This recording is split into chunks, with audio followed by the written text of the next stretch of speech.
আসসালামু আলাইকুম। আমি মোহাম্মদ মিরাজ হাসান। আজকে যে রেসিপিটা শেয়ার করব এটা হচ্ছে অথেন্টিক পিৎজা সস যেটা টমেটো সস। এখানে কিছু বেসিক ইনগ্রিডিয়েন্টস দেওয়া আছে। আ যেমন হচ্ছে এখানে আমি ৪ টা ব্লাঞ্চ করা টমেটো নিয়েছি। এইখানে হচ্ছে টমেটো পেস্ট, এইখানে কিছু ফ্রেশ ব্যাজিল, এখানে চপ করা গার্লিক, আর এখানে কিছু ড্রাই অরিগানো। আর আমার আরও যেই বেসিক ৩ টা জিনিস লাগবে সেটা হচ্ছে অলিভ অয়েল আর হচ্ছে সল্ট অ্যান্ড পেপার।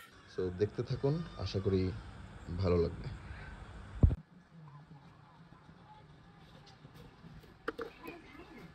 এখানে আমি টমেটোগুলো ব্লেন্ড করে নিচ্ছি।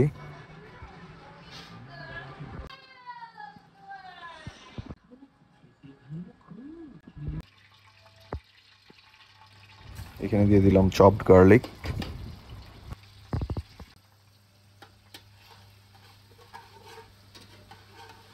গার্লিকের কালারটা একটু চেঞ্জ হয়ে আসলে তখন আমরা ব্লেন্ড করা টমেটো দিয়ে দিব।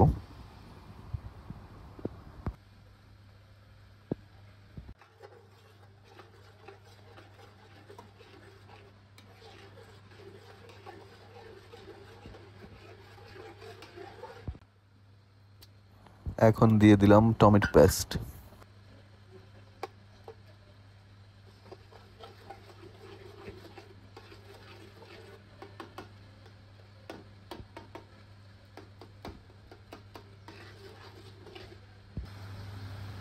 স্বাদ মতো লবণ।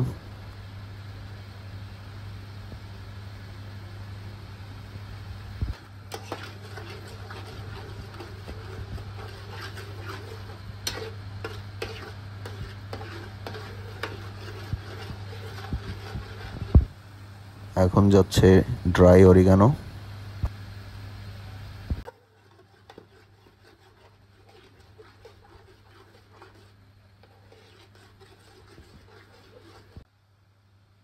এখন দিয়ে দিচ্ছি ফ্রেশ ব্যাজিল। এটা আমার বারান্দায় লাগানো টবে, ওই ব্যাজিল গাছ থেকে আমি নিয়েছি। কেউ যদি সেটা না কালেক্ট করতে পারেন, সেটা ড্রাই ব্যাজিল পাওয়া যায় সুপার শপে, সেটা ইউজ করতে পারেন। তৈরি হয়ে গেল ইটালিয়ান টমেটো সস, যেটা আমরা পাস্তা অথবা পিৎজাতে ইউজ করতে পারি। সবাইকে ধন্যবাদ। রেসিপিটি ভালো লাগলে শেয়ার করবেন এবং সাবস্ক্রাইব করবেন আমার চ্যানেলটি। Thank you.